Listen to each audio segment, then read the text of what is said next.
All right, well, Dr. Scott, thank you so much for joining us. Thank you for taking time out. I'm excited to talk with you today.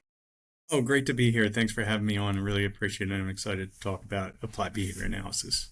Awesome, awesome, awesome. Well, I like to start out with all of our guests. If you wouldn't mind telling us kind of how you got into ABA, into the space, I find it's not an industry you end up in on accident generally. Yeah. So I was an undergrad. I found myself attending a lot of psychology classes, and I was exposed to a lot of models and theories, and I just felt like there wasn't the scientific evidence backing it that I Hmm. really desired. I was looking for a harder science. I mean, don't get me wrong, Freud and Maslow, they tell good stories, but they're good examples of like where is the scientific evidence that is backing these theories. And I was longing for something more, something to quell the skeptic in me. So I took a class. It was taught by Dr. Philip Heinlein. It was an intro to behaviorism class, and I found behavior analysis to be very agreeable and objective science. More of the hard science of psychology. And I found the vocabulary hard to argue with. So I fell in love with it.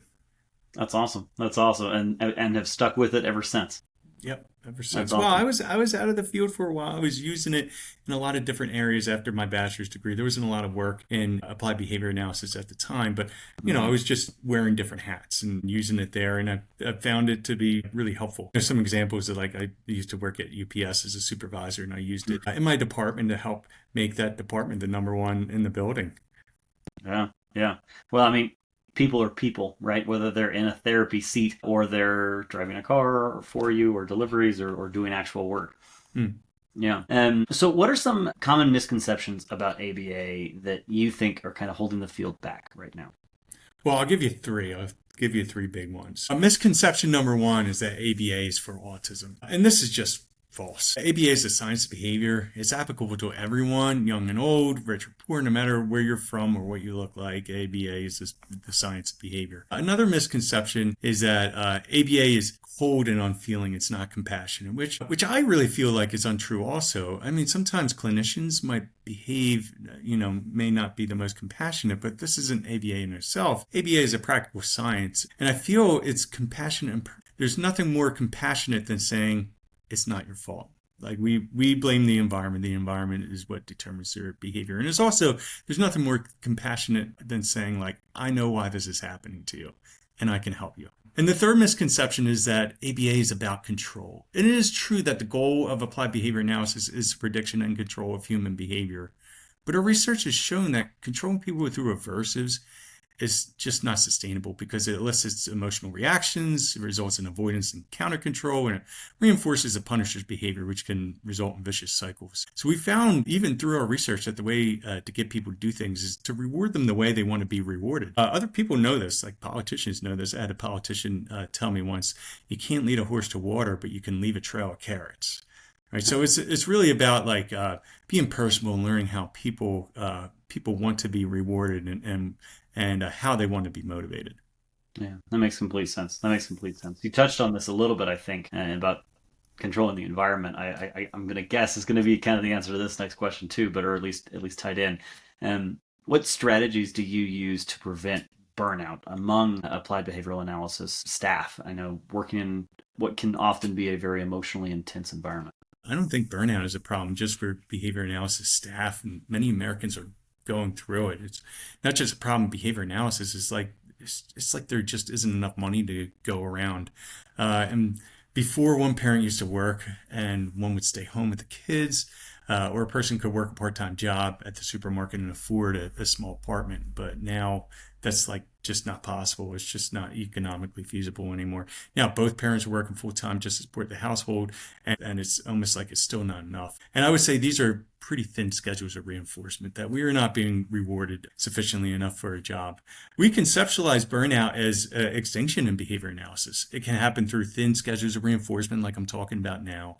A person puts out a lot of work and without much rewards. And unfortunately, the way our country is trending economically right now, I suspect burnout will become a more widespread problem as workers' incomes stay the same, but the cost of living increases drastically. However, money is certainly not the only thing that is reinforcing in a job.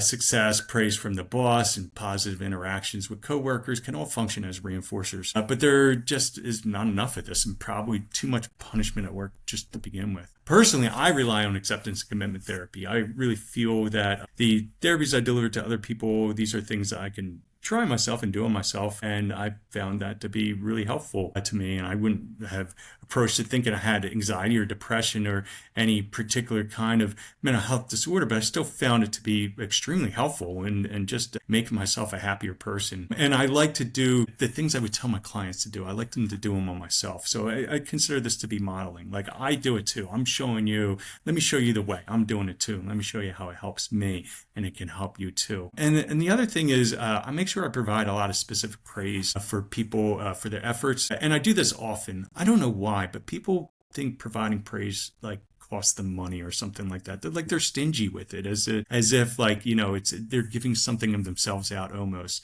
But it doesn't. It's completely free, and we should all be using it more often. Yeah, absolutely. I have a leader that I respect a lot that said exactly that. He said, praise doesn't cost you anything. It might feel like it does, but it really doesn't cost you anything. No, it doesn't. Do it. Yeah. Yeah. So I always have to ask some of these marketing questions because that's what we do. We're specialists in behavioral health marketing.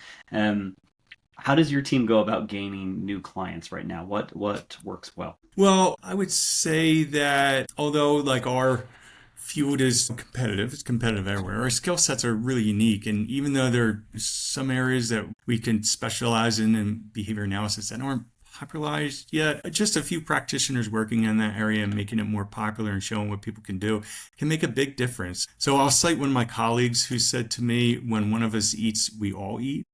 Hmm. So, for me, it's about the growth of the science. I'm all about expanding applied behavior analysis into other areas. Sometimes this involves competing with against other disciplines too. For example, behavior analysis works in mental health, but traditional therapists have degrees in counseling too. But we also find behavior analysis works here. At the same time, expanding the use of applied behavior analysis into other areas is really important to me. And this means shifting that focus from that 1% to 2% of the autistic population to the remaining 98% of the general population. And I feel there is a lot to be gained there because everyone can benefit from the science of behavior. It can save the world. They just don't know it yet. Yeah, absolutely. Absolutely. I love that. I love that. And then last question, what is one marketing tactic, marketing strategy that your team is either considering or just kind of watching in the marketplace right now? Well, I'll give you two that I'm looking at, but I actually found there's several, but to keep it brief, one marketing tactic I often see used is stimulus pairing. This is used to associate positive stimuli with a brand, a product, a person that you want to sell or you want to get elected or something like that, and also to associate the competitor with aversive stimuli, like things that are bad.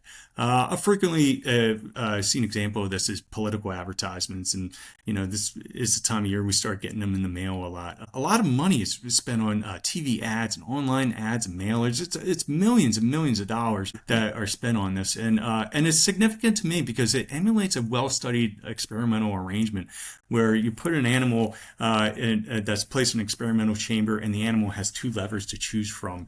And this is very similar to when you go vote. Like if you go in the voting booth, you're basically in a chamber and you have levers to choose from. Our science goes a little bit further here. We have the generalized matching equation. We do both preference assessments and reinforcer assessments to determine the effectiveness on behavior of stimuli we might be trying to condition. A second marketing tactic that I pay attention to is behavioral economics, which is basically taking economic concepts and applying them to behavior and consumerism. For example, like the max price someone will pay for something before they switch to another product or before they stop buying less of it. Like toilet paper, like how expensive would toilet paper need to get before people stop buying it? And I would think like it would get pretty expensive, but at some point maybe they would find a different option than toilet paper. I like the idea of manipulating the value of stimuli just to see what the effect is on behavior. Yeah, absolutely. Absolutely. Perfect. Well, thank you so much for joining us, Dr. Scott. Thank you for sharing some of your insights and some of your experience.